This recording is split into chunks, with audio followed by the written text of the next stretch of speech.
What's going on, everybody? It's your boy King Sirius here with my two co-hosts. Lovely people as always. Deontay is on my left. I've got Adrian here down at the bottom screen. And today we are here to, as always, give you a balanced perspective on a couple of topics that we find are appropriate and important to us and should be important to you. How you fellas doing? Excellent. Blessed. Going to St. Thomas in a couple of weeks. I feel good. You're going to St. Thomas? Yeah, St. Thomas, the island we're going. Oh, nice. Hell yeah, very nice. What is it, like a special occasion, or you're just going to get away? Well, my birthday, my wife finally finished her master's degree, and our honeymoon. Oh, nice. Very nice. Masters. Where she get her master's in? Public health. So she is freaking out right now. I got what's going on with the public health. Oh, Well, yeah. tell her to get in there, yo. We might need her. Look, I keep telling her, so you need to run, either run for office or get in there at the government lobby and try to figure some shit out. Oh, Koala's leaving. Okay, Koala, we'll see you later. What movie are you going to see? She's going soon to go to the movies. What movie are you going to go check out? I don't see Fast and Furious. Don't see Fast and Furious. Ooh. I don't see that shit. That was a very cringe-worthy movie, and I'm saying in the line of very cringe movies, that was the cringiest. Oh God. Stewart's back. What's going on, Stewart? Stewart's in the house. Hey, from across the pond. Oh man. I'm sorry, Adrian. Go ahead. What were you saying? I have no idea.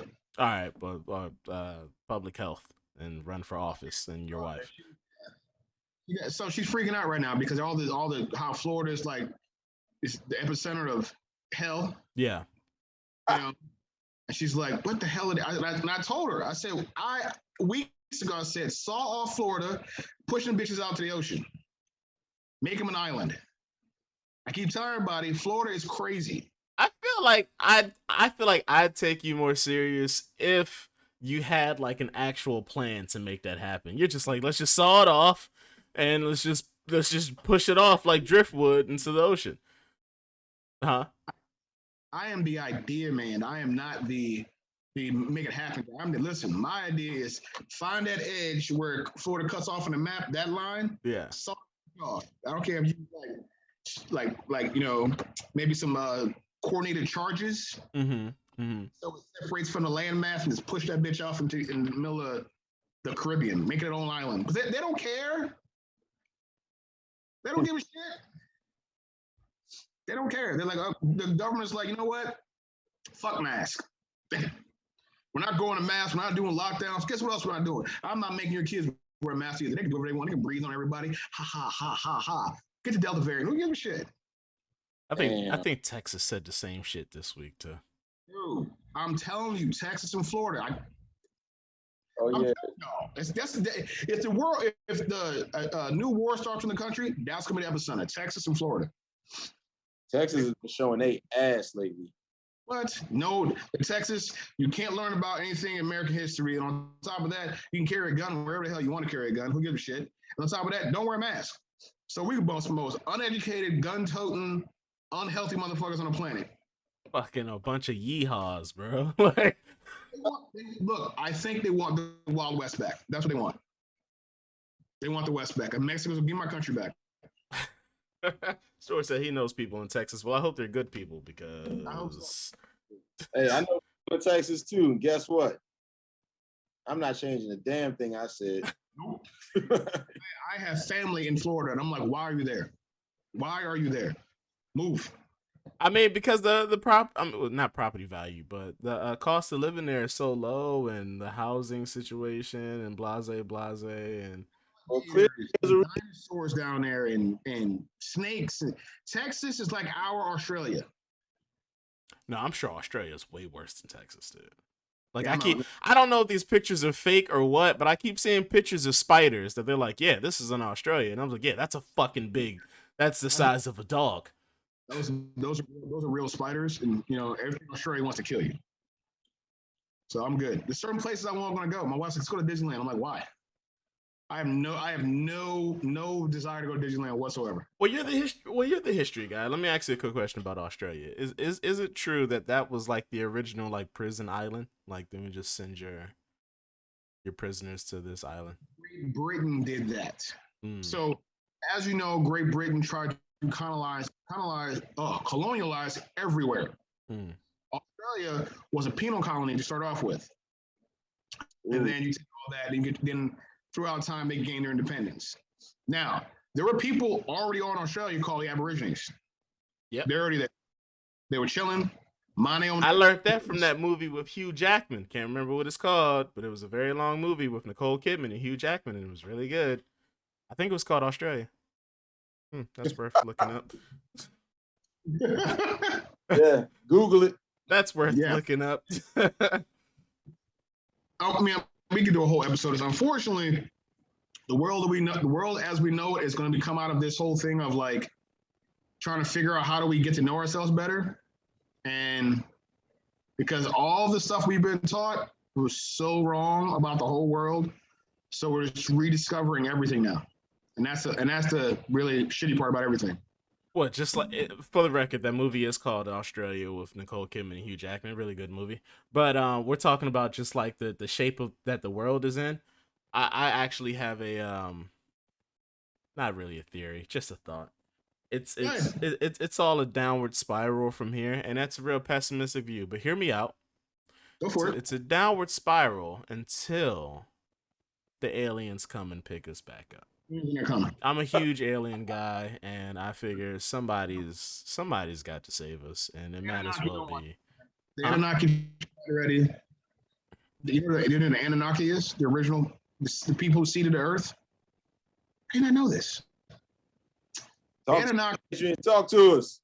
Anunnaki were supposedly there's a planet, like a little past Saturn or Jupiter, and the original people that seeded this planet are called the Anunnaki. So all the stories you hear from the Bible, they come from the Sumeria. Ancient Sumeria is like the oldest known civilization ever in our planet. All the Bible stories, all the stories from different Western religions, all derive from that, right?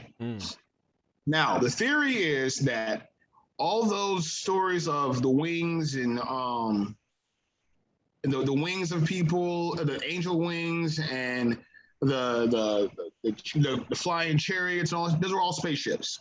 But man being uneducated at the time and not knowing how to express it in like our 21st century vernacular, sure, they would say, well, that's a chariot of God, or that's the or all that stuff like that. So the theory is that the reason why the pyramids you have pyramids on every continent is because we were all derived from one being, the Anunnaki. They came, they seeded the planet, and then they left. No one knows why. Because if you do historical archaeology, some of the things that human beings built back in BC or prior or AD is to right now, they can't figure out how they did that. Because we have laser cutting, we have laser cutting instruments, we have forklifts, and all that stuff. Yeah. They can't figure out how they got these precision edges on certain rock formations. So it's a crazy, all the stuff I've been reading lately is a crazy historical archaeology. Yeah. Archaeological? Thank you. Yeah, archaeological, yeah. For a second. What they're tracing all the, now of course they're tracing man back to Africa, Ethiopia, that's where they first found the first skull, all that stuff. But now they found another skull in I think it's Japan. That's older than that one. So they're trying to. So now it's like. So we're all Japanese. Is that what we're talking? No, we're all African. Oh, okay. No, human like Homo sapiens are all derived from Africa. Now there's different types of human species: Neanderthal, Homo sapien, Homo erectus. All those species, they all died out. Our species, Homo sapien, we derive from Africa. So, but there are different other species of human beings. They all died out though. So the Anunnaki supposedly see the planet. They're the ones where the Sumerians were talking about, the chariots of God was coming down to save us, and we saw these angels. They were aliens. That's what they were saying. They were all aliens. Mm-hmm. So the theory that aliens could come back, they'd have been back already. That's not true. They're just the universe is huge. They probably got shit to do. But what I'm saying is, when they see that Earth is on the brink of like really like fucking shit up, right? Like we're like surely it's crazy now. But when they see like, yo, they really about to like destroy this planet, like they'll come back. Like before, We've been here before. We've been here. This history is recycled. If you go back, do 20-year cycles. We're already in the fourth cycle of this time period. We're at the second to last. The next period is the last one. The next one's enlightening. Enlightenment's the next one. That's the one's gonna move us forward. Right now we're in the third cycle of it. So every 20 years, it's a different cycle. Wait a minute.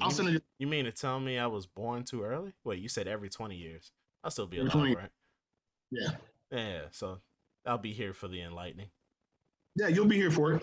What? But all that's saying is I'll be here for when all the truths are told. That doesn't really necessarily mean that those truths will be good. No, but the truths are coming out right now. That's what's happening. The truths are coming out right now. All the truths are coming out. Where we're from, who we are. We've been lied to from 16. I'll say for this country, from 1619 to now, we've been lied to about everything. Everything. Because our education system is not built to educate. It's built to make us good citizens. It's not built to educate us. It wasn't even built to make us good citizens. It was built to make us factory workers at one point.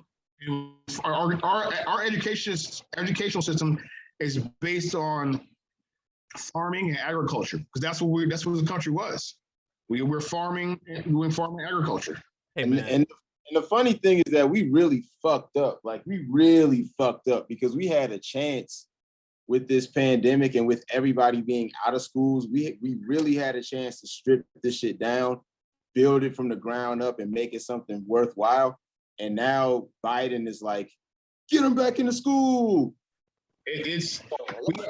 I agree with you. We're like, we talked about this last week, and then we'll continue on with the rest of the topics. But I say that we're squandering an opportunity to get a nice, beautiful reset.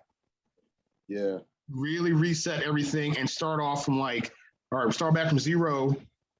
But we're smarter than we're at the point in time in history. We are the smartest we've ever been. And we're the dumbest we've ever been, because we are so smart, we're dumb. Because we're like, you know what?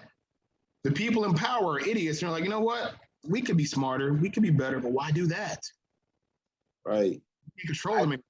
I just got to my 6-figure salary. Yeah. We gotta keep this going for a little while.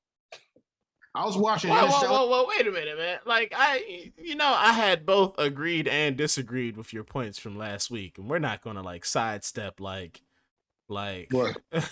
like you guys did in idea form. Sure, that's something that would have been cool to happen, a whole reset and restripping of whatever, what have you. But like, I'm pretty sure in opposition to those ideas, I told you all how that wasn't going to be possible, right? How so? I'm not going to rehash the argument now. Go listen back to last week's podcast, and then you'll find out. But like, hold on. Are you folding clothes? Huh? Yeah. Are you folding clothes? He's folding clothes? Is that what you're doing? Do we not? I was like, why am I seeing shirts coming up him doing this? Is he folding clothes? That's called multitasking. Listen, man, I had shit to do today. Hold on, man. I got a lot of shit to do today, and this podcast was just one of them. Okay, so let me.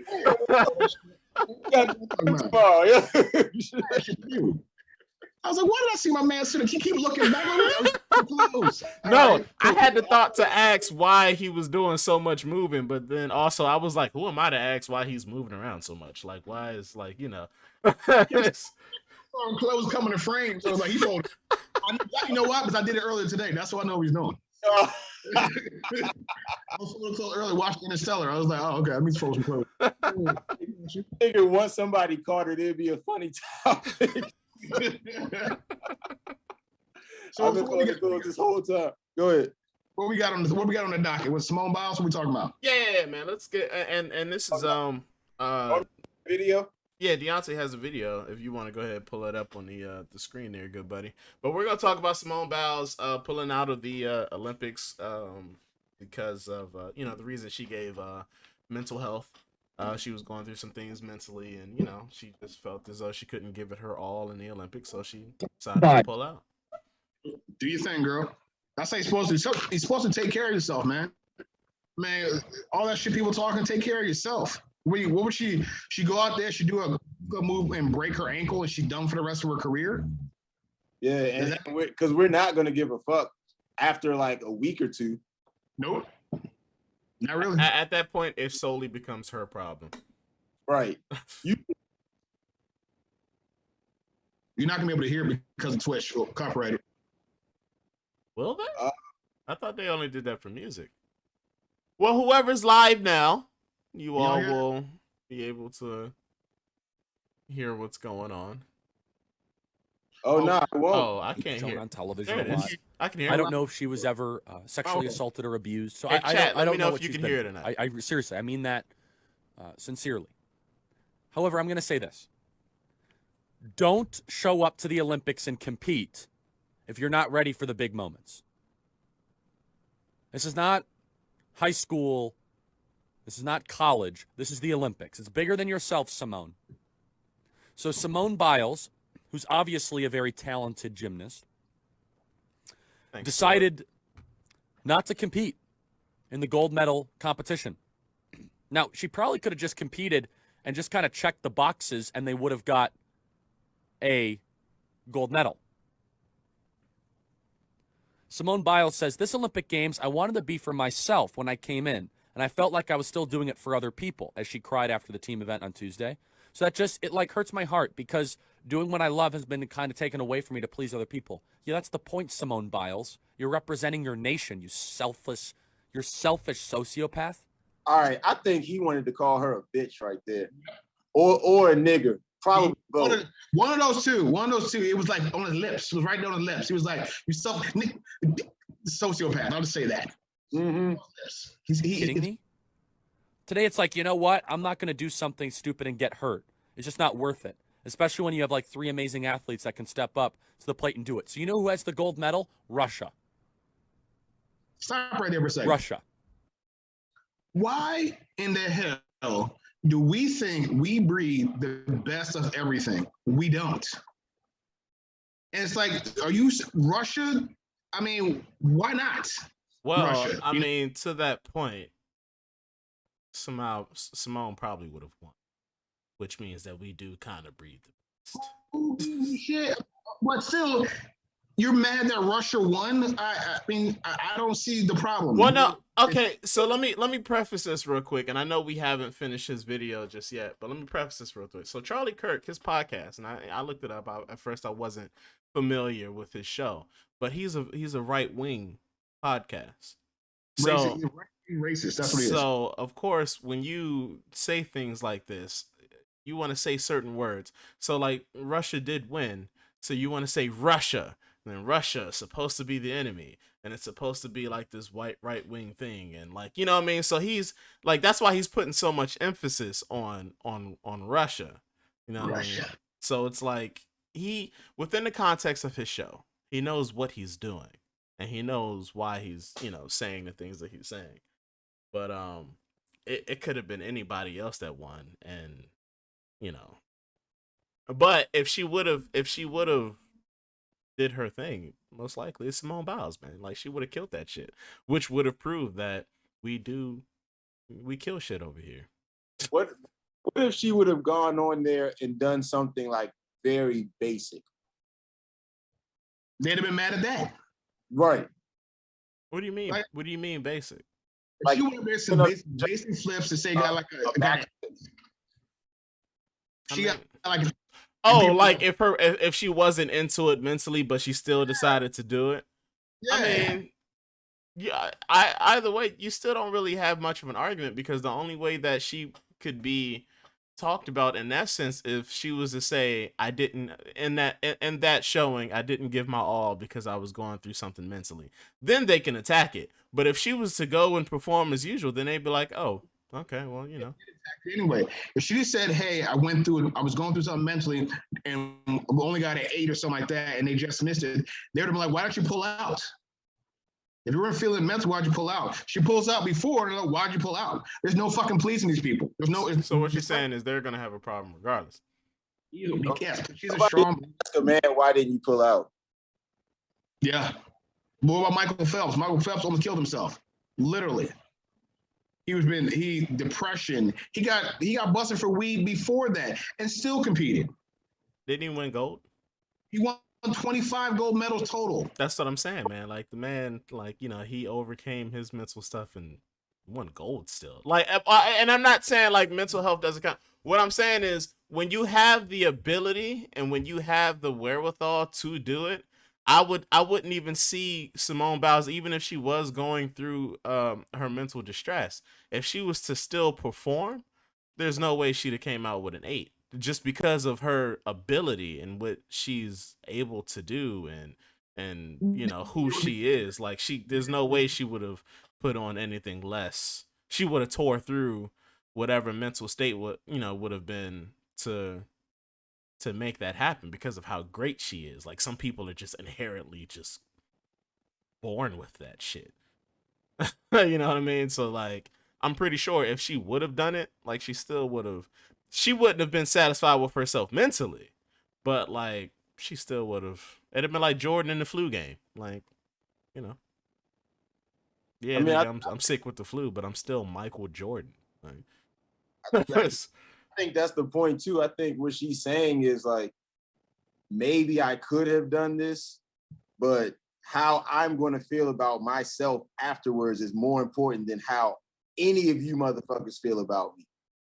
well, I thought like so I hear that, but I thought it was more so because the issue of her hurting herself came into her mind. So that's why I understand her point as far as not competing due to mental issues because she knew she couldn't fully focus on like that. What she does, the ability to get hurt is the risk of it is very high. You know, one slip up, you can break your goddamn neck. You know what I mean? So I was thinking that her saying she pulled out was like her ability to fully focus on what it is that she's trying to do or she's trying to accomplish. Because if you slip mentally, the risk of you hurting yourself could be, you know.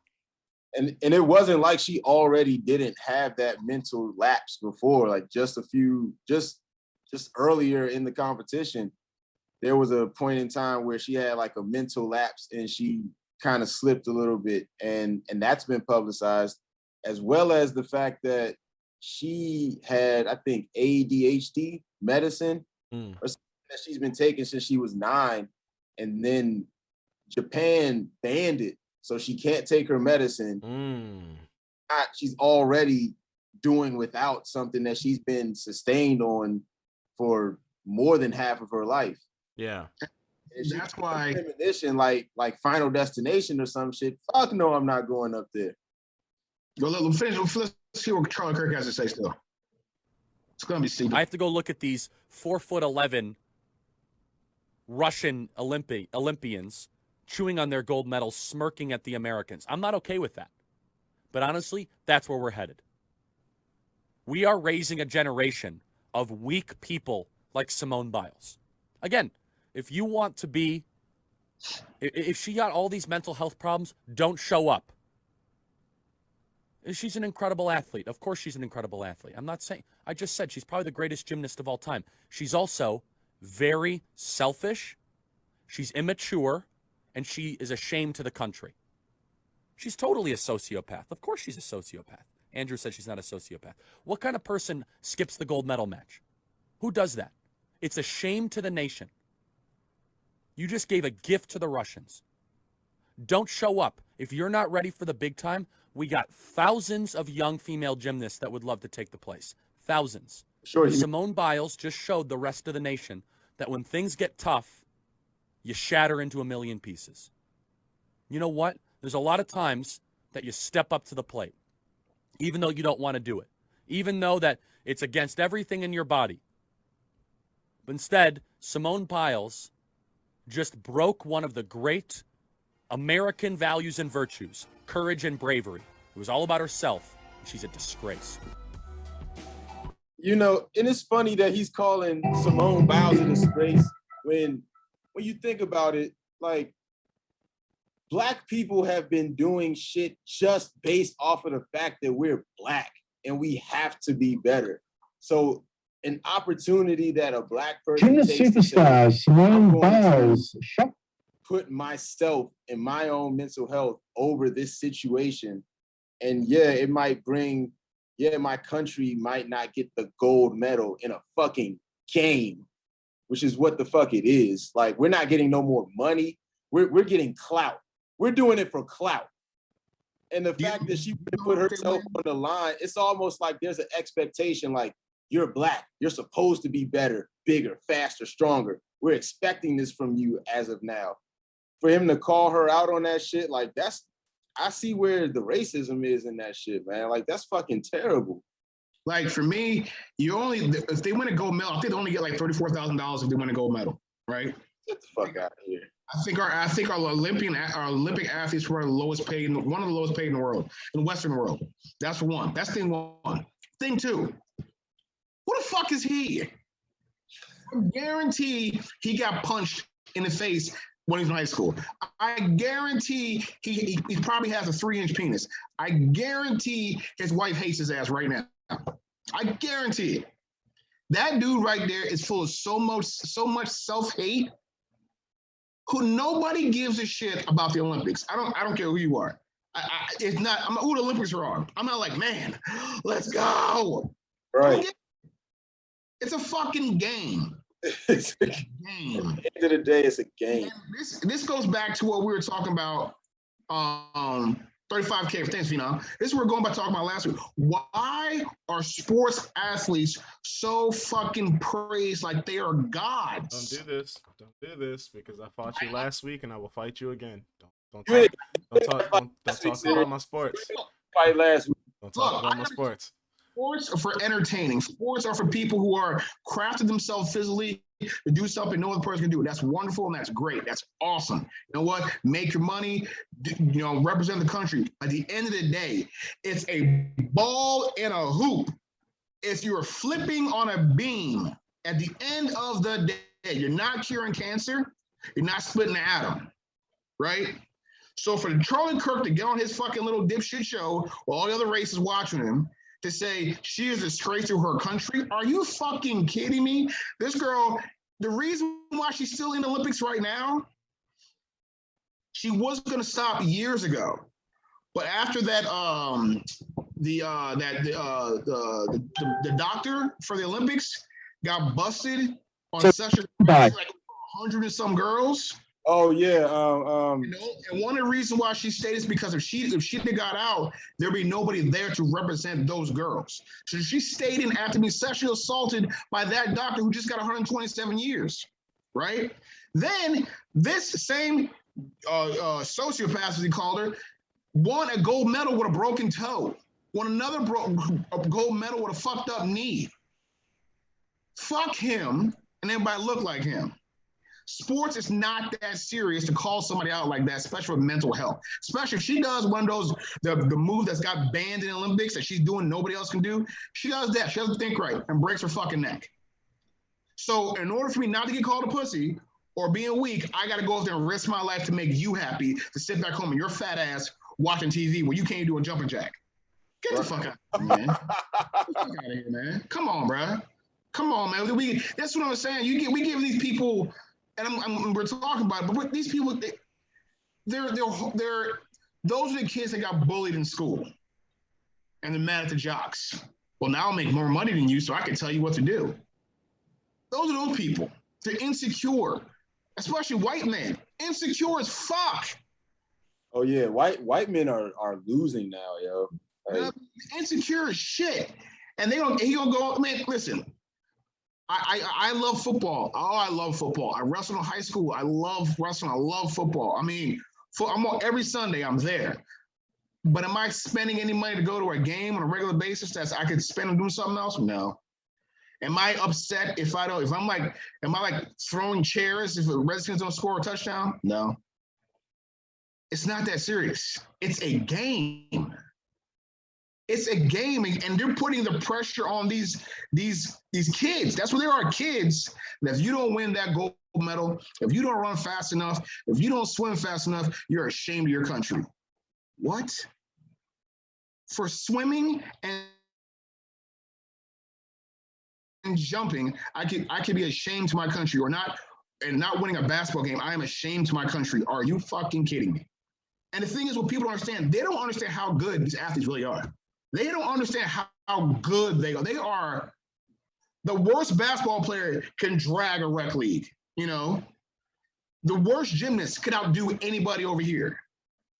So I'm just like, we put this, the whole thing of sports need to come down. We bring sports down a little bit more. Sports can come down a little bit. A lot more, yo.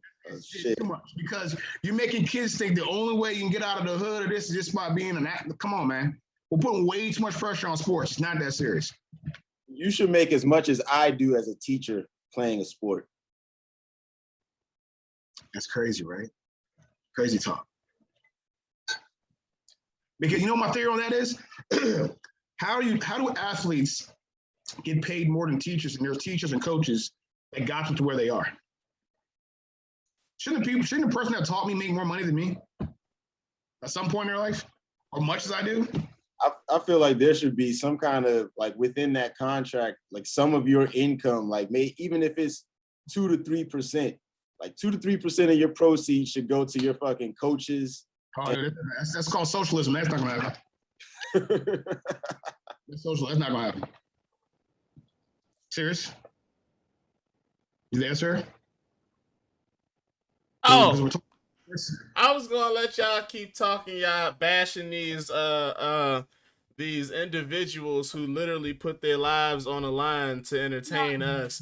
No. You've had your chance to talk. You've had your chance to talk. I'm now let me speak in the defense of these people. Deontay, mister, they should get paid the same amount as I do to teach. When's the last time you broke your leg teaching? What school is he teaching at? I don't have to. When's the last time you stubbed your toe teaching? Well, I don't have to stub I'm not gonna okay, well, guess what? In order for these individuals to play a game, that's what they risk every single time. But the moment they do, if they can't play to the performance that they did before they got hurt, then that means their career is over. That means their money is over. Let's say you did break your leg teaching. Guess what you do? You can go to the hospital, get that shit fixed up. Don't get me wrong. Hospital bills are a bitch. But you can get it fixed up, come back in on crutches, sit your ass down, and teach a class still with a broken leg. Wide receivers can't do that. Guess what they got to do? They're out of a job. Now, they will still get paid if they are hurt. If they come back and aren't as good, guess what? That team cuts them. Guess what happens to the money? Guess what happens to the endorsements? Guess what happens to all the riches that you say they don't deserve? That goes away. That's the risk that they have to go in with every single season just to entertain you. They got to run faster. They got to jump higher. They got to throw a ball further. They are, and let's just say football, just for example. They got to go through car crash collisions every single play. Not like every other play. Every single play. Car crash. When the last time you guys been in a car accident? Few years ago. Few years ago. Hey, look, when football season start up, these niggas are going to do it at least 80 times for one game. By choice. Because the reward is great, but the risk is also greater. Let's not talk about the possible brain damage you get after retiring from the shit. Like, yes, so if I, a rich billionaire who owns a team, I'm going to pay this guy the money that it takes to fucking entertain people so that I can get more money. But he deserves it. He has now that he is a football player, he has now single-handedly said, hey, with my life, I am only going to focus on getting faster, getting stronger, throwing a ball further. That is the commitment that I am going to give to this team, to this person who is paying me. That's what I'm going to do. The least I can do is pay this nigga top dollar for getting in car crashes 80 times a game. Y'all not gonna keep shitting on these athletes. Hold up. I'm about to ask you one question that's going to shut all that shit down. Who showed them how to do it? Thank you. And that's thing one. Thing two, you missed my point. The point was not about the athletes. The point was the hero worship of games. That's what we're talking about. Yeah, not about the athletes. Individually. We're talking about the hero worship that people. Okay, hold on. So let me answer his question. Let me answer his question. A coach taught him. Somebody had to teach them, though, right? Sure. Why does the person who teach them not make as much, not a quarter of what they actually make? Because they can't do the shit. Because they can't get in car accidents every fucking play. The risk for them teaching these person to do this thing. Hey, I am preparing you to go risk your life. Okay? I don't need to get as much money as you. But also, guess what? You almost don't need me to teach you. You can watch a football game and say, hey, that's what a wide receiver do. All I got to do is get faster and get stronger. Coaches in the league teach scheme. That's what they do. They take your strengths, the things that you have put your life to execute and getting better at. They take what you do well and put it in their scheme. They do not run the risk of breaking their leg coaching you. So they're not going to earn that much money. Wait, but back to what you're saying, Adrian, as far as the idea of the sports hero worship, you got to look at it like this, because you're saying it like, hey, look, we take something and it's too far up. It's too up here.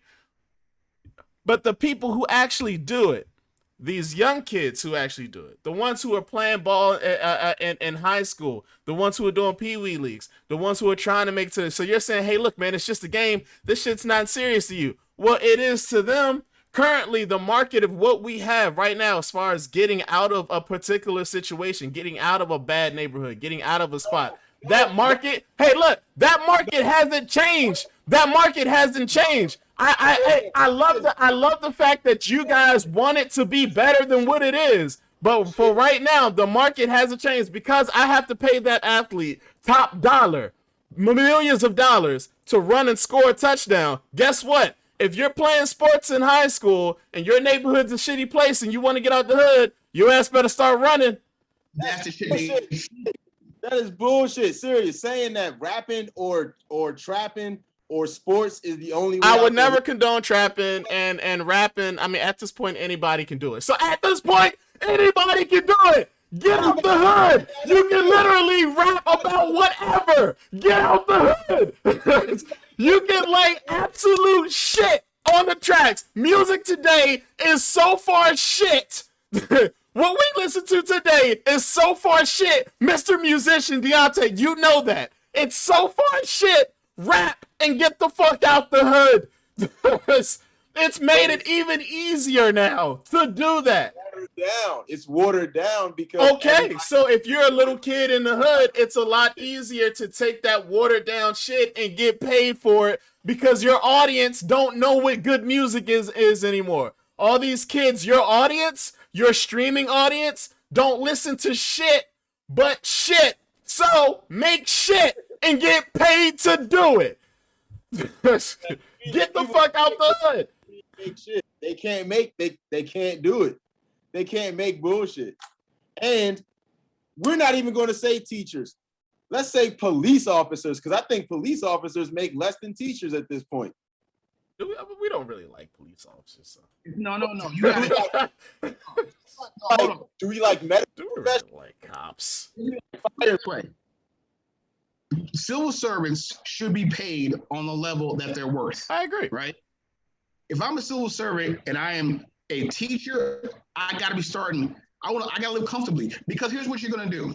If you start paying teachers and police officers better, right, and you hold them to a higher standard, guess what you're getting? Better teachers, better police officers. Now, if you pay a police officer $40,000, you're getting a $40,000 cop. And you're getting a corrupt cop too.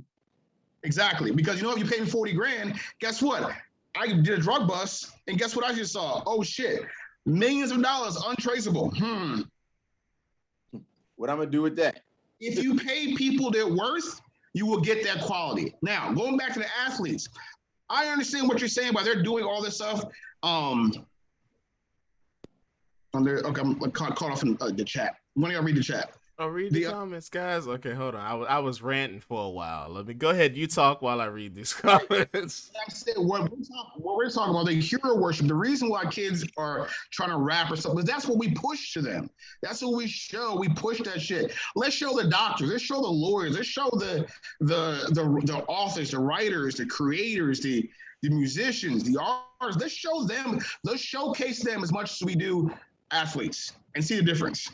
Because you're only going to strive to be what you want to be. When I was growing up, of course I wanted to be an NFL player. All kids did, but that's what they push to you, showing the big cars and the houses. You show me an engineer at 10 years old doing great stuff. Show me a real musician at 15 years old, and guess what I want to do? It changes your perspective. And then what I'm saying, we worship athletes to the point that we blame them for being ashamed to a country. If you lose a game, you are ashamed to your country. Are you kidding me? Well, and see the thing with that. I don't want you, like, Deontay played a video from a podcast, and the guy is a shitty guy. You know, not because of who he is, but just his views on the topic was pretty shitty. But that's not the overall scope of what people think about Simone Biles. Like, like the overall scope is like, hey, look, for your mental health, if you felt as though it was unsafe because you couldn't focus mentally, then yeah, get out of there and sit down. Like, that's the sensible thing. And for the most part, social media as a whole has, you know, been in supportive of that. It's just that the one or two with the big megaphones are the loudest. Well, yeah, I mean, but again, so this particular person is Charlie Kirk podcast. It's a right-wing podcast. Like, and I'm not saying like, you know, like he's going to say what he says for his viewers and stuff like that, but sensible people shouldn't really care what he says. It's like that's my thing. Like, sensible people shouldn't really care what he says because it's not a sensible idea that he's sharing. You know what I mean? So like, we shouldn't really get hung up on this Charlie Kirk guy. I mean, hey, look, you know, he got it on the podcast. His success is, you know, whatever. I don't know what his views is looking like. Most likely at this point, it's probably most likely more than ours. I don't give a fuck though, but I'm still not going to listen to the guy because he's not sensible. Like, he's you know, it's a rhetoric that he's spreading to his audience, and his audience is, you know, his podcast is geared towards right-wing people. So like, okay, so there's a reason why he has that view, and there's a reason why he can't see. I hate to keep saying the word sensible, but there's a reason why he can't see that other side of things. You know why? Because a teacher failed him. That's why. It's probably because they wasn't getting paid enough. Yeah, probably they phoned it in. Maybe, you know what I mean. But I mean, you know, he almost had 100,000 views on that joint. Yep. Sad. And we were one of them. I think a lot of us clicked. Some people were doing the same shit we're doing. Serious, what did you say you had before? Some relationship questions? I had some relationship stuff, man. I just, you know, gotta take a bit of a breather. I did a lot of yelling just then. You did, man. It's very stressful on the pipes, especially after drinking tequila. Jesus Christ. The happy juice, bro. Go ahead. Sheesh, man. Okay, well, hold on. But before I get there, let me address this because somebody told me that I was wrong, and you know how much I hate that. All right, so DMH Click says, "I'm sorry, Sirius, but your logic is not real worth thinking. Think about it in the military sense or in a job professional sense. The CEO or the platoon leader is the one who trains the troops, who trains the employees, and they make top dollar. That's true. Yes. And I would say that's true because without the CEO knowing how to run that particular business, he doesn't know the pieces to put in place and things like that to make that business run. So he is the brainchild. He is the one that, hey, I have to think of a way to get this company to make money. I have to put these people in this particular place to get this company to make money. So because he is the brainchild, he deserves top dollar. In a military sense, if you're a general or whatever, what have you, your strategies are the things that are being laid out to help improve the ideas or help you win a war or a battle. So you are the brainchild in that sense. Now, this is where I differ with his opinion. Because if you are a coach coaching a team of players, I don't think that applies. I think the coach is the one who comes up with the strat. Like the coach is the chess player in the game. And puts the people in the best place they could possibly be. Yeah. The coach has to know the strengths and weaknesses of every player on that team, their personality traits. The coach has to think what they're going to do before they even do it to put them in the best position. And there are coaches who definitely earn their money, but there are teams that win despite having a shitty coach. Of course. That's probably because they learn how to work together as a team, despite. So that means you have an element in which the players, you can have a super talented team and a shitty coach, and you can still win games. John Gruden did it. You can't. But that's just like saying we don't have to be a democracy. We can run ourselves as a people. Well, but us as people are stupid. So that would be idiotic. That would be complete failure. That would be a lost cause. If they would have turned the government over to the people, surely we would all die that night. Like we don't. I give us 2 days. Yeah. You know what I mean? But you can have a talented team and a shitty coach and still pull games out. You can have a talented team and a shitty quarterback and still pull games out. Like it's all about the talent that you invest in. Huh? I mean, Jeff Bezos makes more than the president and every member of Congress and the cabinet. Are you talking about Tyronn Lue? Hello? You gonna make my my point for me? That's what I'm saying. But he also takes a smart coach or smart teacher to get out the way also. Sometimes you gotta be like, you know what you're doing. Let me get out the way for a second, let you be successful. No coach would do that. No coach worth its weight in salt would do that. John Gruden did that. When he won with the Buccaneers, John Gruden did that. What John Gruden did was he had Tony Dungy's team. He said, it's a great team, got a great chemistry. Guess what? Let me step the fuck down over here for a second and let them do what they think. Man, please. You kidding me? What documentary was you watching? Because I've seen the documentaries where John Gruden had a hand on that team. As a matter of fact, as soon as he got that team from Tony Dungy, it wasn't as good as that Super Bowl winning team that he had to put together and coach to get that championship. What are you talking about? But in that aspect, shouldn't John Gruden make as much money as the players? No, because John Gruden's not going through a fucking car crash every 60 seconds. No. But again, when you show me somebody, a coach who has broken his leg coaching. So the physical is where it's at. High risk, high reward. Yes, that's what I'm saying. But what about the mental aspect of that? Just because you can run fast, somebody's got to teach you how to use that speed. Guess what? We're all, Isn't that like the cliche? Like we know that athletes aren't smart. Like we don't go to athletes for their intellectual prowess. We just use them for their physical abilities. That's an old cliche.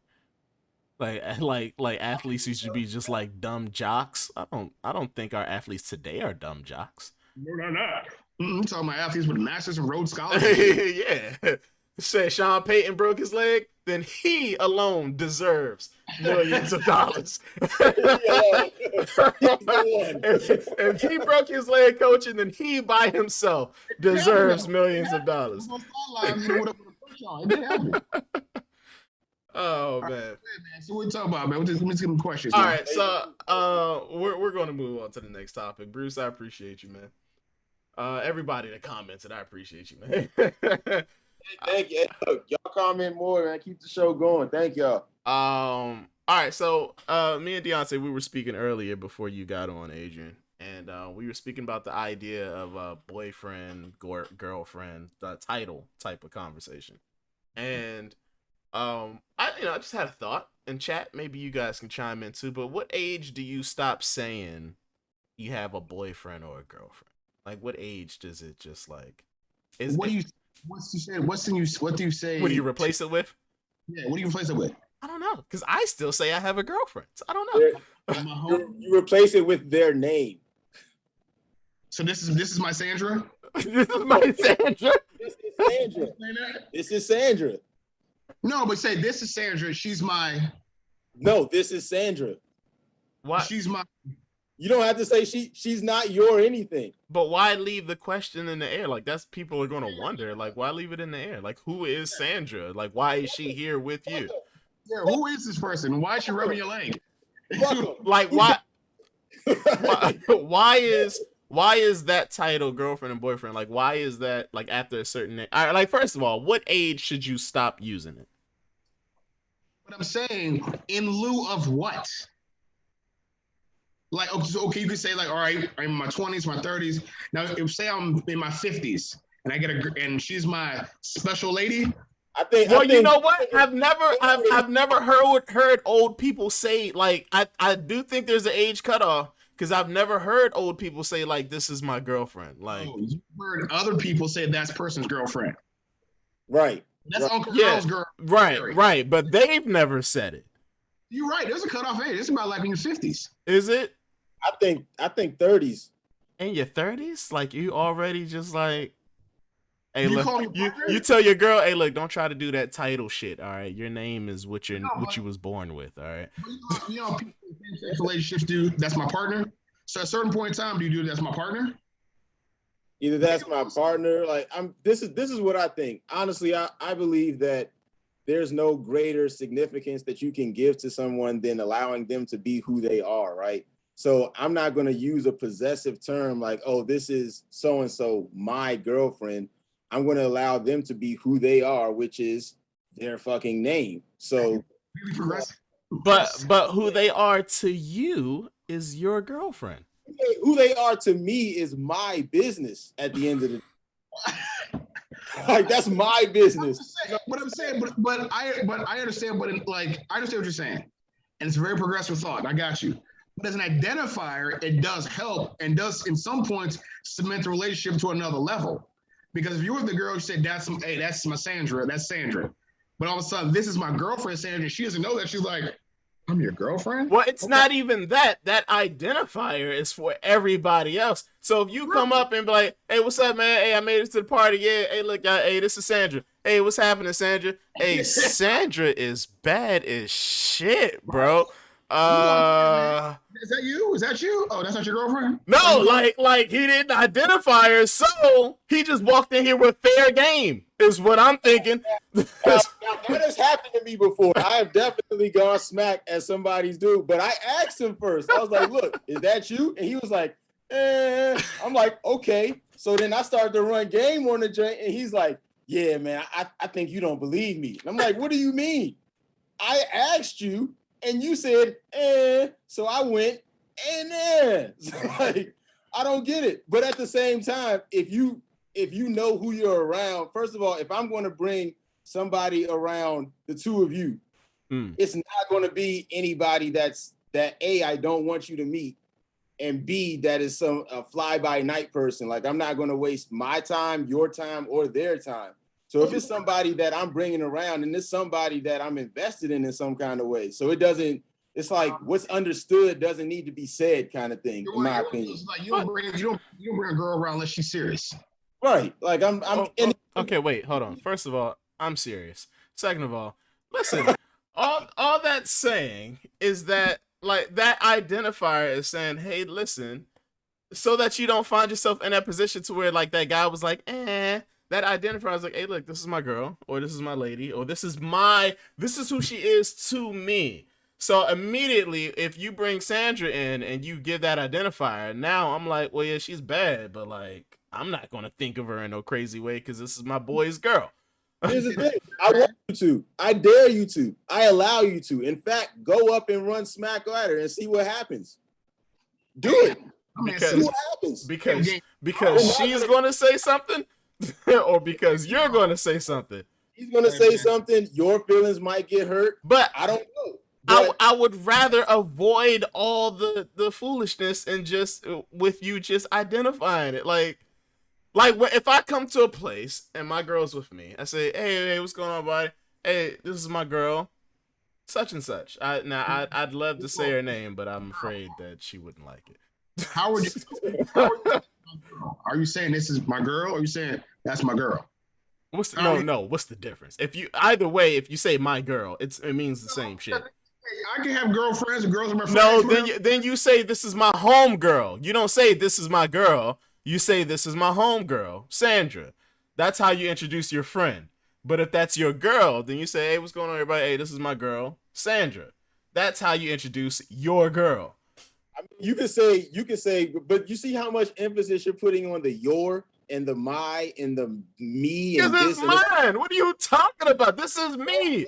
It's not yours. I'm letting every nigga in this joint know that this is mine. It's just your turn. Oh, as long as she's your girlfriend, she's not yours. It's just your turn. It's just your turn. It don't belong to you. Which is, you are right. No, you're not right, because everybody doesn't believe in the idea of marriage.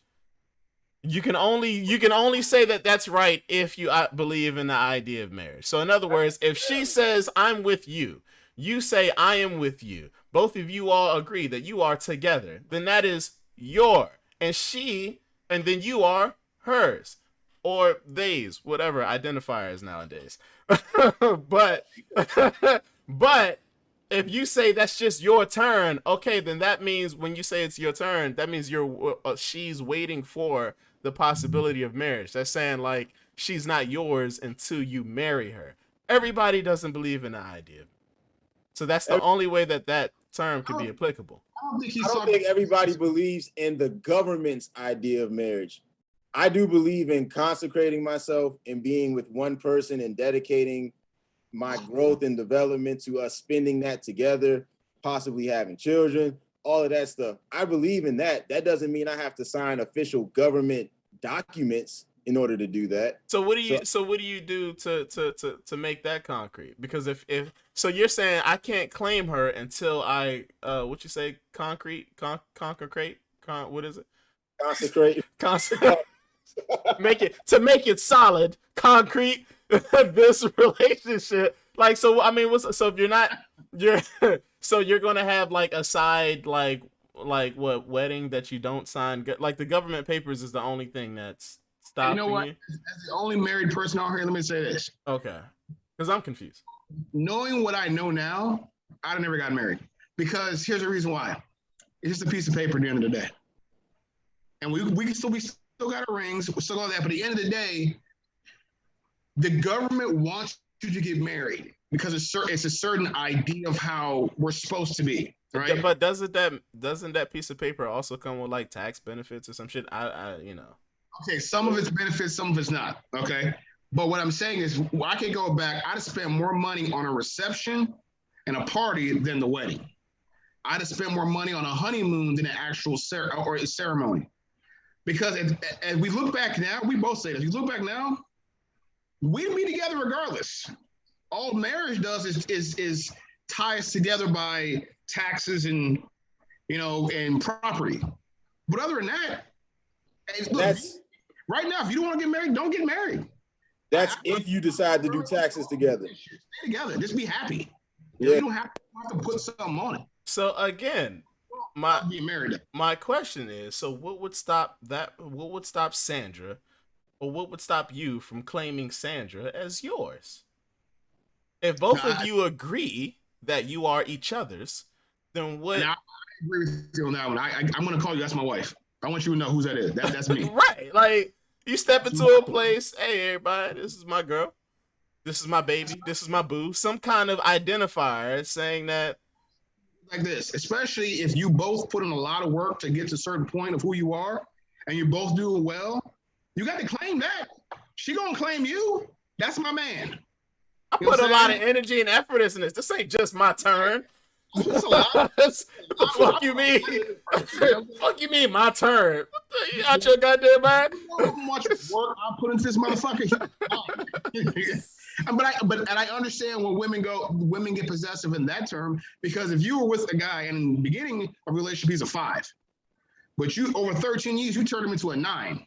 Oh no, that's not gonna go away that easy. That's mine. That's a lot of work. But I put a lot of energy in turning this 5 into a 9. Exactly. So that's me. That's my toy. Give it back. So I understand that. And so I get what you're saying, but it's very progressive of you to say that I'm not gonna put the claim on her. But at the end of the day, I'm claiming mine. What's mine? That's my girl. When we go to some place, that's me, my girl. See, now with your homeboy Deontay, what you were saying is that guy that was like, well, that's a person who they was probably early in that shit. Like, he probably didn't know what time and energy he put into that. He probably ain't know what time and energy she put into it. So he's just like, like I'm kinda, but like if you ask me, fuck that, bro. Sandra's mine. All the nights we've been going through and this and all this other shit, no. No, she is mine. This is my personal headache, and I dare any motherfucker to try to step up here and take it from me. Like, no. I welcome a motherfucker to try to take it from me, because that's the only way I'm gonna know it's mine. That's you know what? I see what you're saying. That's a good way to kind of see where you at. If she goes, no, I'm with somebody. If she goes, what's up, dude? Then you know, all right, she ain't worth a damn. We got you. I feel you on that one. I do understand that. That's kind of let you just test the waters for a second. Yeah, but it's better ways to do that, though. I mean, that's a very dangerous. That's a very dangerous way to set her out there as bait to see who who gets her. That's pretty dangerous. I'm not even on that. I'm on like, okay. Let me put this into perspective. I am coming from being divorced, right? I'm coming from a lens of having gone through a divorce and knowing that what you think is yours may not be. You know what I'm saying? Like, you might think it belongs to you, and you might be fucking wrong. So there's a possibility that anything could happen. And so before I'm going to go around and claim this person as mine, we're going to go through, whether it be marriage or whatever her and I agree upon, that says like, all right, now we can carry ourselves in this way. But before it gets there, you are you, I am me, and I am not holding you to anything. Like, you can be my girlfriend. That don't mean that you don't get the opportunity to have one of Nick Cannon's babies, and you just decide, hey, I want to be one in the number. And so you just do that shit, and I'm supposed to stop you because I'm your boyfriend? No, that don't mean shit. Okay. So this is my problem with this. And I understand why you're saying it, but this is my issue with it. That opinion is based off of trust issues. That opinion is based off of a negative experience that you had, and that can I don't see the future of that thought pattern really going anywhere positive. Because so now what you're saying is like, yeah, because I was hurt in the past, that reflection, it's going to affect how I see my future relationships going, or how I see this person who was with me in this present relationship, whatever the case may be. But that past is showing itself in this present tense, and that's trash. That's trash. It's Right. like that's trash, and that's why I don't necessarily agree with that. Now, I mean, again, yeah, man, like trust is something that is easily broken, and it takes a while to build back up. But if you reveal yourself as being vulnerable to another person again after being hurt, you got to kind of make sure that you have that ability to trust again. That's why like we was like I was laughing, but like that idea of like, hey, I'm not going to claim this person or give this person this identifier to see if she's really mine. Like, yeah, you're just gonna throw her out there as bait. Like that Oh no, sounds no, pretty that's trash. crazy. That's That I'm not saying sounds that at all. I'm not saying that at all. My and I get what you're saying, and I thank you for saying that because we should hold one another accountable. That's what we should be doing as men, brothers, and Serious getting black all balance. What'd you say? look at Serious getting all sensitive. We're bringing out of them. Go ahead, man. Right. how do you do this thing? All right, go ahead. But at the and it could be coming from a bitter place. It could be coming from a hurt place. I would never send somebody out there as bait to see like, oh, what you gonna do? Let's see how faithful you really are. Nah, but like I was saying before, I think the greatest gift that you can give someone is the opportunity to learn them, like not through the lens of this is my girlfriend, but this is blank. Get to know her as a person. These are my friends. They're not gonna go smack at you. And if they do, then they're not my friends. 1 second. Go ahead, guys.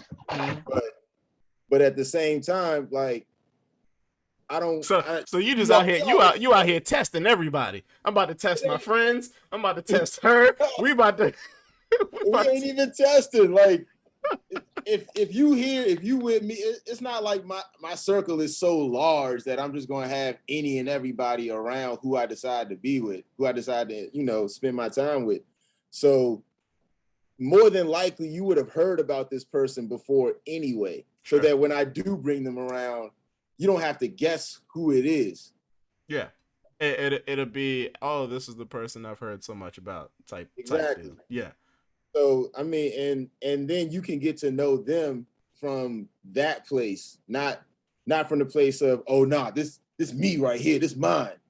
It's like, no. Well, I mean, so this is my thing. Either way, the same questions are going to come up. So it's like, even if you do give her that identifier or you don't, if I'm speaking to her, the same question is going to come up to, so where'd you meet Deontay?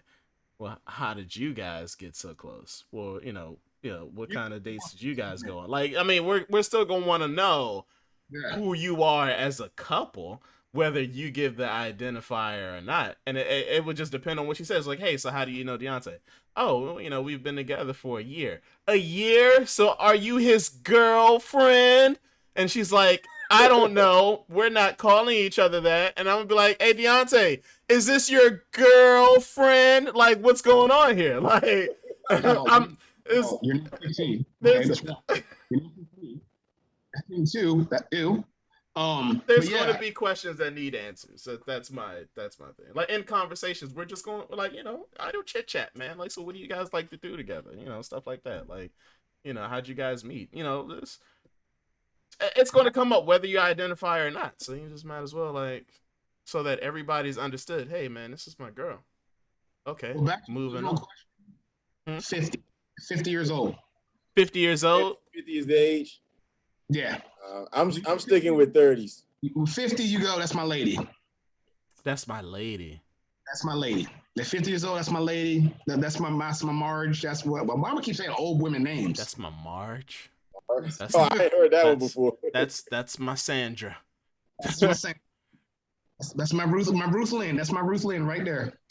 You had another question, right, Serious? Yeah, I had another one, man. I was spruising through social media and I came across some interesting topics, but one of them, when you hear other people speak about relationships, or when you hear women, they say they don't need a man.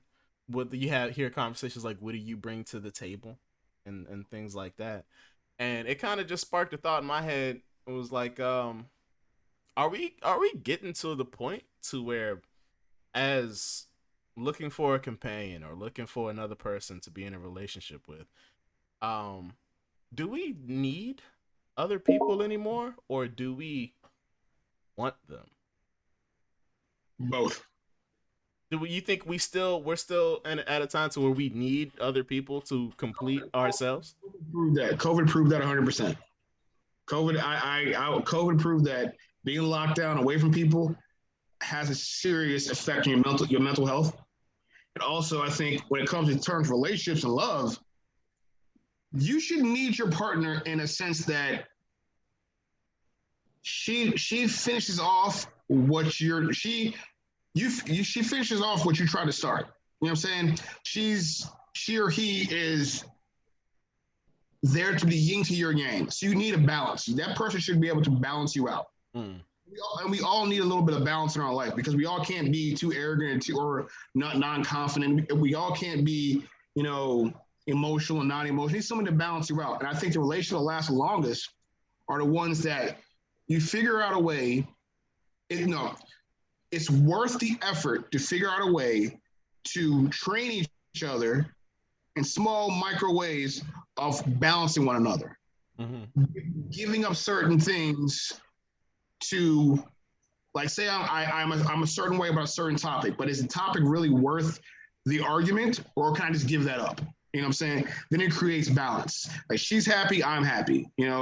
It's a way of definitely a way of filling each other's cup. You know what I'm saying? Because I think if you get to the point where you can fill each other's cup and you create that balance, that point where I don't have to talk to you and you know what I'm feeling. You know what I'm saying? You can feel my energy. You can feel my energy coming off me. If I say fine, you know what my words mean. If I say fine, you know how I'm gonna say it. You know what's gonna mean to me. If I say a certain word, you know what that word means to me. Not the actual definition, what it means to me and the way I say it. And on the way I say it, you can judge me and going, okay, he's not all right. She's not okay. Something's going on. I think that comes with time. That comes with, definitely with time. It comes with time and you go, okay, you're my balance. And I think when you find that, I think that's why people last so long together. They realize that, we're together. From the outside, we may be a little crazy to everybody else, but on the inside, this fits perfectly. My anger matches her anger. My crazy matches her crazy. But y'all may not see it. But when between our four walls, we're the happiest two in the world. I think that's when that love thing, that right there, is because you can love. You're gonna fall in love. You're gonna feel that feeling like, man, I'm in love with this girl. Oh my god, and it's gonna be there for a good, say, 3, 4, 5 years. Then you're gonna get that comfortable place. That's like, you know what? You here? We good? We comfortable? All right. You know my farts smell like. We good? And then at the end of that comfortable place, you get scared. But you're like, shit, are we too comfortable? And two things happen. You either try hard as hell to make it uncomfortable again, or you say, fuck it, it's not worth it, and you move on to something else. But when you say, you know what, it's worth it, I'm going to keep going, I'm going to keep trying to make it uncomfortable and make it like spontaneous, make it a little, start living our lives a different way and start growing. That's when that 75-year marriage goes. Once you get it, it has to build like that. So, yeah. So, I mean, I agree with what you said. That was a good point. Let me see if I can put this scenario together. So, how old are you, Adrian? I'm 43 next week. 43 years old. So let's say 43 years old. You haven't been. Let's say you're not married. Okay. 43 years old. You've gotten to this point. You're successful. As far as success goes, you're working on X, Y, and Z. You've got residual money coming in. You've pretty much gotten to this point by yourself. You're good to go. You're successful, man. You don't want for anything. You go wherever you want. Everything's good, right? Go ahead. You've gotten to this point by yourself. So what do you need from another person or from a female that's not necessarily sex? That's it. Sex. Let- So you're on the dating scene, right? You've gotten to this point. You're on the dating scene, and you're like, all right, hey, look, what do you bring to the table? And she's First of like, I cook and all, clean. Yeah, I've got somebody for that. unless I'm a drug lord or a That's inherited millionaire, that's not true. unless I'm a drug lord, inherited millionaire, or I'm I'm gonna come back when I get off this podcast. an athlete, most of the time there's been people in my life that I've needed to help me get to where I was at. I'm talking about from like a female companion though. Now, from feeling if at that point in time, companionship, love.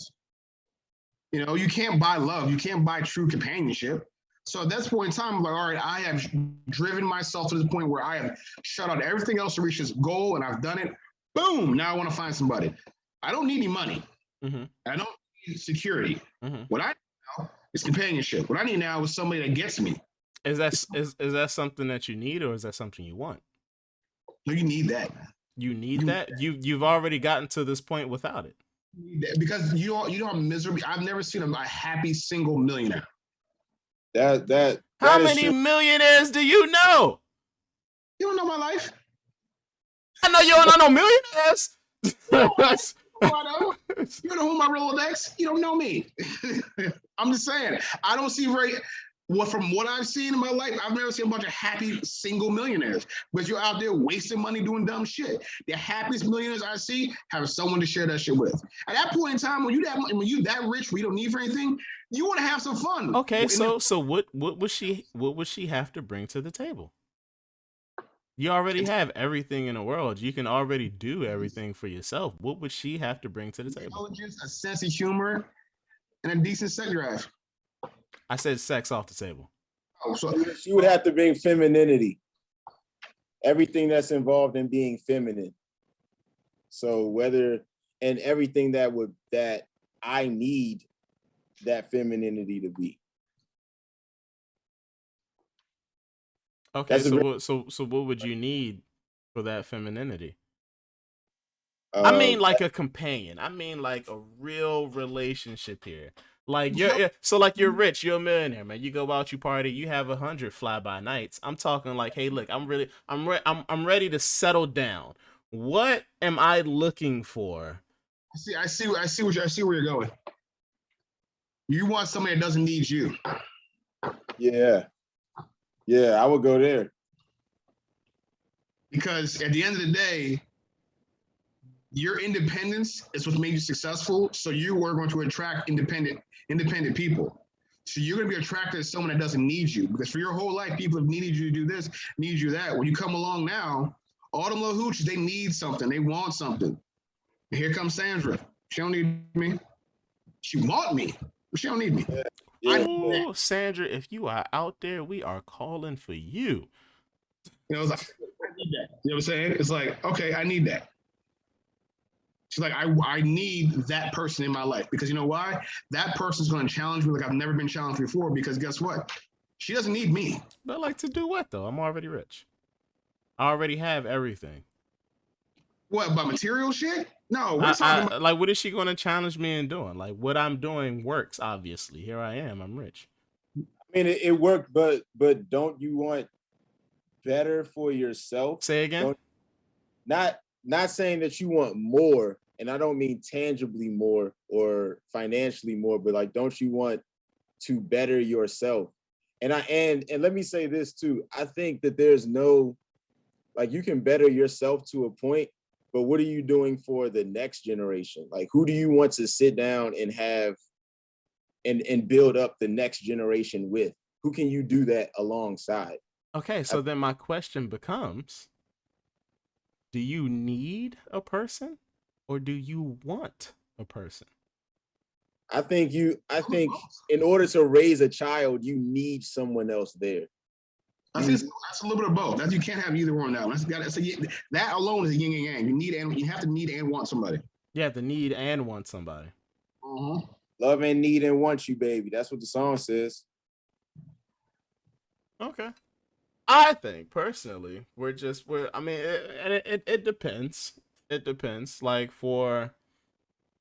I'd hate to say it. It kind of depends on like what particular class you're in. honestly. Sure. Because I mean, if you're in the lower class, then yeah, you're gonna need somebody to be there for you in that support system. If you're in the middle class, then yeah, you may also still need somebody to want and support you. But once you get in that high class and you're there, you really it's not a thing of need anymore, is it? It's want. You need that challenge. You need that challenge. Because if you're a millionaire, If you're a person that loves challenges. You obviously can't you are because you're a millionaire. actualize by yourself. Hmm? You cannot self-actualize by yourself. You need someone else there. You need people in general in order to know yourself. I think that's a Gnarls Barkley lyric. But he said that if I ever wanted to understand me, I'd have to talk to someone else. And I think that's true.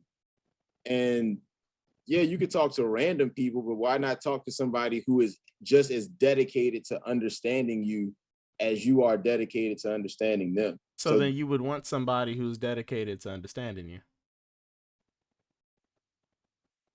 But you don't necessarily need somebody who's dedicated to understanding. In order to understand yourself, you do need somebody. I believe, my belief. You need someone to understand yourself. Because we don't live in a vacuum. Like I can sit here in my castle and think all of these wonderful things about myself, but as soon as I'm met with some opposition, like I can think that I'm cool and I'm calm and collected, but as soon as somebody starts talking about sports, athletes should not make as much money as they do, and that teachers should make more money than athletes, I might just start fucking yelling and my throat hurt because I was drinking tequila. And I would never know that unless somebody challenged me on that and, put that in front of my face for me to deal with. That's because the only other person who's broke their leg teaching is Sean Payton, and he deserves every dime that any player gets. That's it. That's the only exception. Okay, I mean that's a question. I personally think with the way the world is set up, and you look at social media and the thinking of people and the thinking of the independent woman who says that she doesn't need a man, she wants a man. I personally think that could also go both ways. And when you come to a conversation and say, "Hey, well, what do you bring to the table?" There's not a lot of things that you can list that you can't already do for yourself. And in 2021. If you want to take away the idea of gender roles and things like that, it's like, okay, well, cool. Well, cook, clean, all this other shit, I can do that myself. Or I could just hire somebody to do it. So I don't necessarily need. So okay, so what? Like, what else do you do? Well, I challenge you. Well, yeah, but I got the internet. Like, what else? If I want to be challenged, like I'll go to the internet. Like it's literally there. Like so, like what else? Like you really have to search. You have to search within yourself or with whoever it is that you're talking about. Like, yo, why do I really need this person in my life? Which means you have to self-reflect on who you are. You have to notice your strengths, your weaknesses. You have to assess their strengths, their weaknesses, and say, us pairing together, why would I need this person? You have to assess the value. That's when you start assessing the value of people. And you have to ask that question, even to people that you're friends with. Like, why are these people my friends? What do I need to get from them? What can they get from me?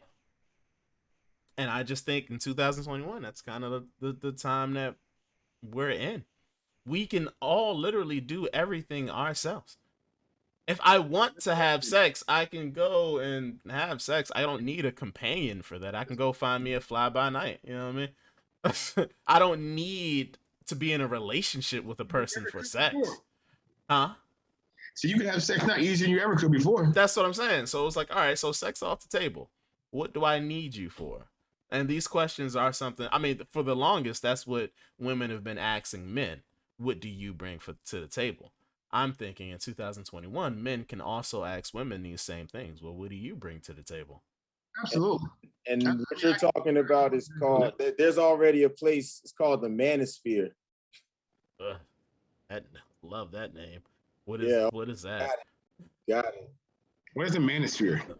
It is basically a place that exists where it's where like Kevin Samuel lives. Kevin Samuels and people of that nature live, where they're basically trying to get women to understand, like, hey, you can't be a single mom of 5 and 200 pounds overweight and expect to get a guy that's fit, in shape, and makes over $100,000 a year. Like, you can't do that. But the internet will say, why not? But look, you know what's fucked up? When you say it back out like that, it makes perfect fucking sense. Right. I mean, it's no break to that single mom or nothing like that. But if I'm $100,000 guy by myself, I'm not really checking for the minimum wage single mom. You know what I'm saying? Right. It just kind of is what it is. But there are women out here with such an abundance mindset that they're like, I don't want. In fact, I've heard it in some of, not my friends, but some people that are associated with people that are my friends. Like, yeah, I don't want to date a welder. I don't want to date a guy who works with his hands. And these are women who, these are single moms. These are women who are like way beyond the wall. And they're like trying to be very specific about what they want, because they have a mindset that says, I can conduct myself as if I'm 18, 19, 23 again.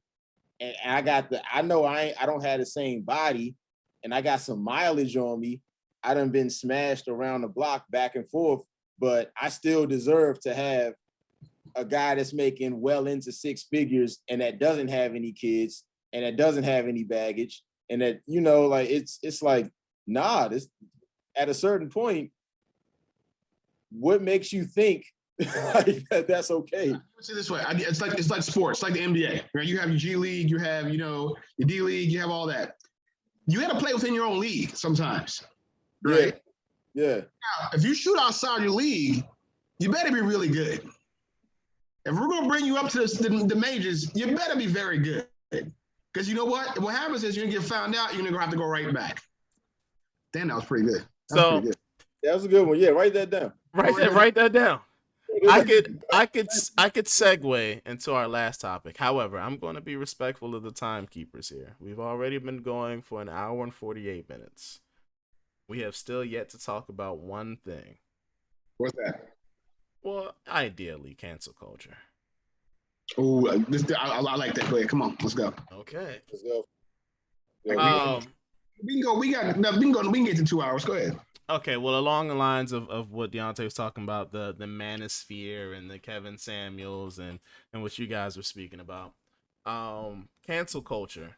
I kind of want to get a view of where you guys stand on the idea in itself, because there's plenty of examples that we can speak about, but just the idea in itself. What do you guys think about cancel culture? I think we conflate cancel culture to holding people accountable. I think we conflate those two together. Yeah, I can agree with that. We live in a world where you cannot say whatever the fuck you want and not expect people to have a reaction. It's Newton's third law. I'm sorry. So if you say some fucked up shit, I don't care what it is, and people call you on it, and you know it's fucked up, and that's not really canceling. It's like, I'm gonna hold you accountable for your shit. I'm gonna hold you accountable because I have so many choices right now, but I like you. And the fact that you're gonna go out of your way to say some wild shit, you call it cancel culture, you call it hold people accountable. I think people call people woke. I think everybody's conflated that shit so bad. Just because I hold people accountable, just because I want to tell the true story, doesn't make me canceling you out. If your bad deeds reflect that, that's on you. That's not on me. It's because I'm like, that's some fucked up shit to say. And I'm making a choice not to buy your music or not to vote for you or not to look at your movies. I'm not canceling you. I don't need that negative energy in my space. Sorry. I'm supposed to worship you for some reason? Because you entertain me? Get the fuck out of my face. Or you're my elected official? Nah. I'm not canceling you. I'm just deciding that you're full of shit and we're all calling you out on it. My bad. So sorry. You can't say whatever you want. I mean, that doesn't make any sense. Like I know we're talking about going to talk about the baby and shit like that. Why do you think people would say you would say some fucked up shit and people go, "You right, man, you good"? How arrogant are you? The arrogance of somebody to say I can say what the fuck I want. You guys are not equal to a reaction. You're not owed a reaction out of this because I can say whatever I want. Come on, man. Well, he didn't. Well, he didn't say that. No, but that's what he felt like. Well, I'm trying to be real, like you guys, and be. Shut the fuck up. Yes, they can say whatever they want, and you have to call them out on their shit also. But don't make it seem like you're a victim. Get the fuck out of here. You're not a victim. You're not getting canceled. People are going, I don't support that bullshit. Well, ideally, he is being canceled. I think he's still being held accountable. Okay, so since you guys agree, Disagree? well, of course I disagree. It wouldn't be a podcast if I didn't disagree with you all. So, you have cancel culture is what social media uses as a weapon.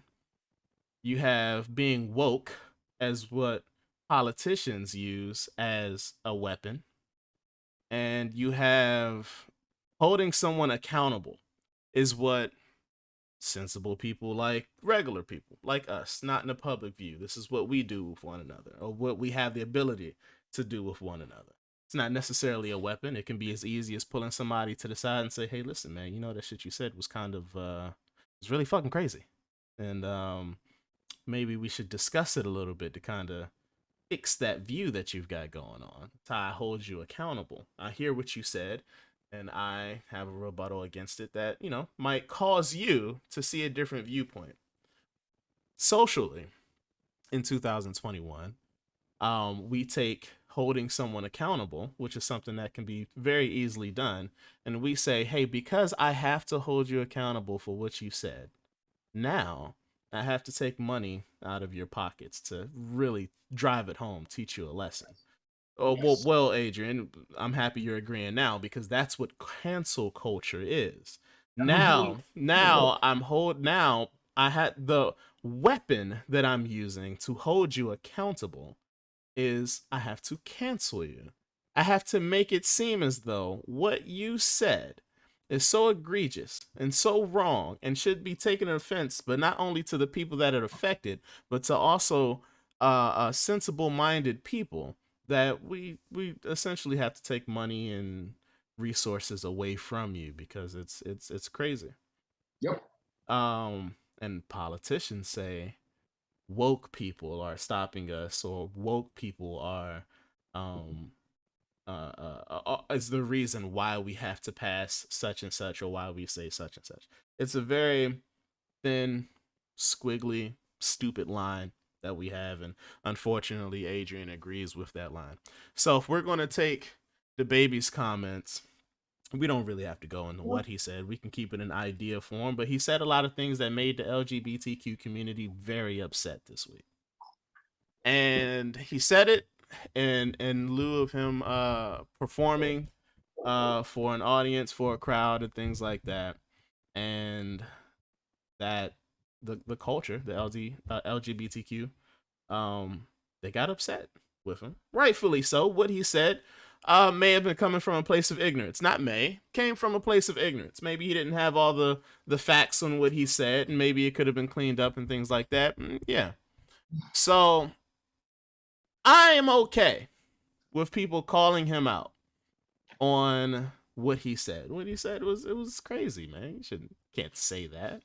Now, personally, when he said it, I took it a different way. It was kind of left up into interpretation, but overall, the masses took it in a way to where it's like, "Hey, man, we need to speak out on this," and they did. And then they went into, not only are we going to tell him about himself, but we are now, "Hey, listen, let's stream this song that doesn't have his verse on it. Let's take him off of this next festival that's coming up. Let's take this next tour venue that he had. Let's take that away from him. Let every star, big or small, legendary or just getting their start, speak out on the idea, and let's vilify this person all over the internet." Now, once again, Adrian, I'm very pleased that you are in agreement with all of these things. Except the issue that I have is that the baby made a response and he came out and he said exactly what he meant when he said those comments. Wasn't hateful, wasn't disrespectful or anything. He was like, "Hey, listen, man, I don't have anything against this community. You know, I said what I said. It was a call to action, is what he said. He said rappers do it a lot when they perform and things like that. And he said, look, I ain't mean to do nothing wrong. Shit, T.I. came to his defense and he said, hey, listen, man, he gave y'all his reason why he said it. And why is it that y'all vilify this dude, but Lil Nas X can, kick his shit all the time? Like, what happened to the idea of freedom of speech? You know what I mean? Like, So, Adrian, because you've been nodding your head this whole time in agreement, you are in agreement with, hey, if you say something stupid, without any, you say something stupid, you give a reason for why you're saying it. I'm just supposed to dismiss your reason and vilify you for it. If you say something stupid and double down on that stupidity, yes. When did he double down on it? First of all, why would he say that to begin with? Hold on, that's not my question. What? That's not my question. When did he double down on it? His reasoning for saying it. That was a call to action. That's the reason why I said that. Come on, man. Come on. At this point in time, we don't at this point in time in 2021, you don't have to call somebody the F word or N word to not really be calling them that. We already know what's implied. That's what he was implying. We know what he was implying, saying that meaning weakness. What's that? You said the crazy part is he was talking about somebody in a parking lot that offered him head. Oh, that's crazy. That's even crazier. And and that was one of the things that he said. And if you're not out here sucking dick in the parking lot, put your phones up. Oh, so that's a personal experience. Don't worry, we'll throw that to the pot and we'll attack him for that too. Go ahead, Adrian. What were you saying? What I'm saying is, if you say shit like that, you have to be mindful of your words in 2021. Mm-hmm. This free speech shit. Oh, you got this freedom of speech shit, which is a right that we have as people, not the right. You have the right to say what you want. You don't have the right to someone's reaction of that what you said. Yes. I agree. You have the right to say, you can say whatever, you can call me a nigga to my face, but you do not have the right to me punching my foot through your ass. Mm-hmm. You know what I'm saying? So just because he's like, just because he goes, you know what, man? Hey, I didn't mean to say it like that. You know what, whatever. But then T.I. comes and tries to compare that to Nas X. What? The idea was that Lil Nas X is he has the freedom to share and speak on whatever he likes to speak about. However, how been doing for years, except doing with guys. I think what we're talking about, honestly, I'm looking at what King Showtime is saying. Thank you for the comment. So because he doesn't want a guy sucking him off, he has to get his money taken. No, but the fact that you chose to react in such a way that ostracized everyone, every male that likes sucking dick, now you have to get your money taken, because it would be a thing if he didn't say that though. When he referenced sucking dick, he specifically referenced sucking dick in the parking lot. So so actually in that term, you're right. For any male who any male who sucks dick in a parking lot, then don't put your phones up. That's what he's saying. In other words, that particular thing was a personal experience that which I'm just learning that Bruce said in the chat. That was a personal experience that derived from something that happened to him. So it's not like he was pointing. If anything, he was pointing to that nigga that offered him that in the parking lot. Then he should have said that. And I feel like if he would have said, hey, look, man, I gotta tell y'all something, man. This dude in the parking lot, man, I'm up here trying to get ready for this show, and this nigga's talking about he want to suck my dick, man. So look, everybody who wasn't in the parking lot trying to suck my dick, go ahead and put your phone. We wouldn't have heard about it. You know what? You would have heard about it because you'd have still heard about it, because saying it like that still makes it like sucking dick is wrong.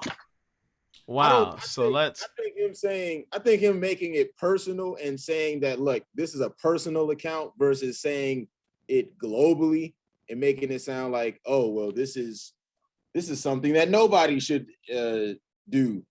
I think that is a difference. I don't know. I think it's a difference. All right. King Showdown said that's what he should have said.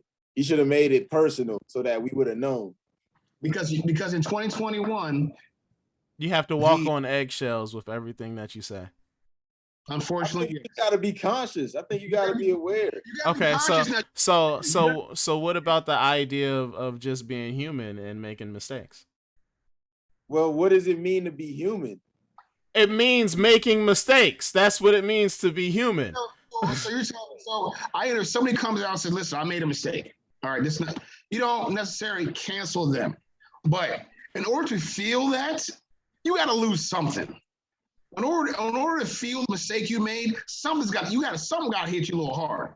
Because if not, you're gonna be like, "Fuck it, I'll do it again. I don't give a shit." All right, so cool. So of everybody that gave the reaction that they gave in vilifying the baby, give me one example of one person who said, "Hey, listen, man, what you said was pretty crazy. Let me educate you a little bit." Okay. Oh, no, you would need a teacher to do that, and they shouldn't get paid more. No. They don't get paid enough to do that shit. Hold on. And they're not going to unless they get their legs broken while doing their job. Okay, they don't deserve the money. All right. Anyways, 2021. This thing is a fucking computer. Everybody has a phone in their hand. If you don't know somebody that's gay in your life, you do. Trust and believe. You do. There's somebody in your life that's gay right now. You don't know, but they are gay. Second of all, if you can't find a TV show or something, or a couple, or a gay astronaut, or somebody, gay people, or who was it? Jeff Bezos? No. Steve Jobs was gay. Steve Jobs been dead for like 10 years. What are you talking about? Is that the founder of Apple is gay. If I'm saying to you, if you don't realize there is a social impact of gay people or black people or Native Americans, it's your choice now. It's now a choice. You are choosing to be ignorant to. Oh, time out. Because we're specifically speaking about the baby. All right, so share with me at one spot. Do you think the baby took the time out to figure out the social impact of how gays affect the community and blase and all that other stuff? Hold on. Oh, wait. That's on him? No, that's an opportunity for him. That's an opportunity for someone like him to be schooled on something. But instead, what cancel culture as a weapon does is shoots, stabs, and take away, just like you said. And there's no sensitivity button on the cancel culture. It's just like you press it and immediately it's the worst possible outcome that can come from it. I think the point Adrian might be trying to make, and correct me if I'm wrong, it depends on what level you're saying this shit at. Like at the baby's level, where you're at Lollapalooza, where you have millions of people following you, those aren't mistakes that you can afford to make. Like at that platform, you should know then you can't say that shit. Yes. Like you can't do that shit. Okay. So I don't know if you guys followed the baby and all his hijinks and things like that. At no point in his history of us publicly knowing the baby has he give any sense of, hey, this is how aware of things that I am. This nigga literally knocked somebody out in a mall and pulled his pants down and put it on social media. This is the baby that we talking about. He raps, he makes money. Or according to his raps, he fucks bitches, and he makes money. At what point do I expect the baby to be socially aware of the impact of what he's saying at any given moment while he's performing, no less? What do I expect him to do from that? Maybe cancel culture is there. Maybe what we're really saying with cancel culture is, damn, we fucked up because we venerated this person and thought that they were so awesome, and now we have to take a look at what we did as a people. Maybe that's what it is. Sure, but that's not going to happen. Now, go ahead, Adrian. You were shaking your head now. What I'm saying is that at this point in time, if you choose not to know anything about the LGBTQ community, you're in the entertainment industry. I don't know shit about the LGBTQ unless it's told to me or it pops up on social media. And that's in my daily interactions. So if I get up on stage, I am liable to say some loose shit. You are serious. What I'm saying to you, his background dancers are guaranteed 20% of them are gay. How do you guarantee something like that? As a matter of fact, because you said that, I'm sure they should be offended and we should be canceling you right now because you just guaranteed his background dancers are gay. And his background dancers, according to this model, his background dancers should have the stage and a platform to say, Adrian from the Black Balance podcast just called me gay. I am offended. Everybody who is gay and part of the LGBTQ community should be offended, and we should now take from him what it is that he has. Let me ask you a question. Adrian with 5 followers compared to Adrian doesn't matter. This is a public platform that we're on. This is a hold on. We're live streaming on Twitch, right? We're live streaming on Facebook. This is a public cancel Adrian. This is a public platform that we're on. Publicly, you just said I guarantee it. Now you could be wrong. You could be wrong, and they could be offended. I'm not wrong though. What you say? You gotta mute him now? I gotta mute. They said I gotta mute you now. I gotta mute his mic. No, hey, Adrian, this don't happen very often, but I gotta agree with Sirius on this one. as a member of the Black Balance podcast, the views, our views and opinions do not reflect those of Adrian's views and opinions. Okay, go ahead. Hey, I'm saying in the entertainment industry, there are a lot of people who are gay. Am I saying something crazy? There are a lot of gay people in the entertainment industry. Sure, yeah. So there is a very good chance in his background. It's too late though. It's too late. See, now hold on, wait. Now this is what the DaBaby did. Now what he did was he explained what he said, and he could have been mistaken then. But what you're saying is, let me make this clear. Don't cancel me. Let me make this clear what I said, which is the same thing that he said. But we're overlooking what he said. We're overlooking the fact that he is human, that he can make mistakes, that he is not the end all be all. We're overlooking all of that and saying, nah, whatever, nigga, we're going to take all of this from you.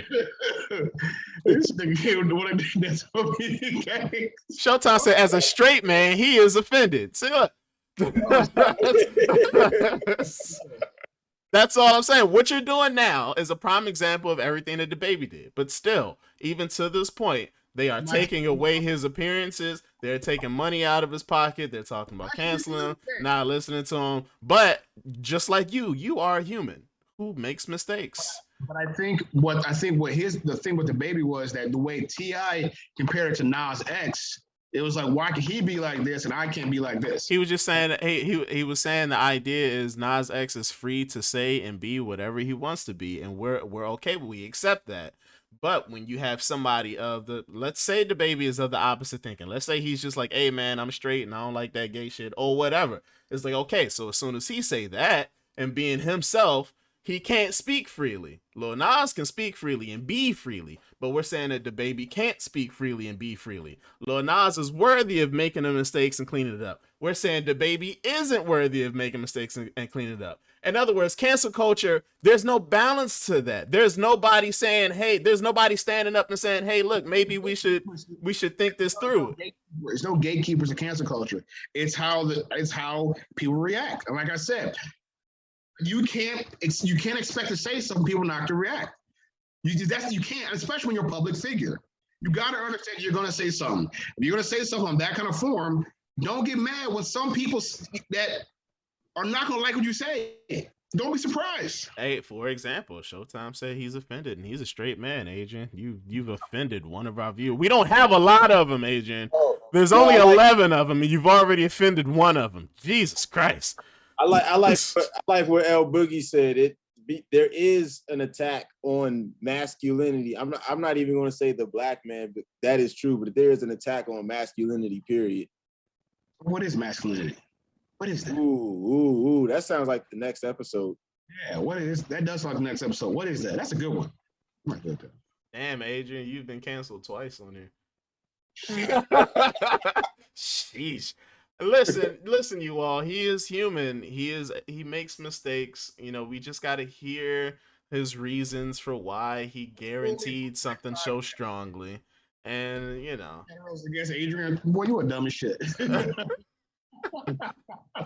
Hetero. Ha ha ha. Yes, but that's definitely the next podcast. What is masculinity? I like that. What is masculinity? But we can go ahead and end it here, man. That was cool. Hey, listen, chat, you guys are great. Always. You Man, guys were They was on super fire, lit. y'all. Super lit.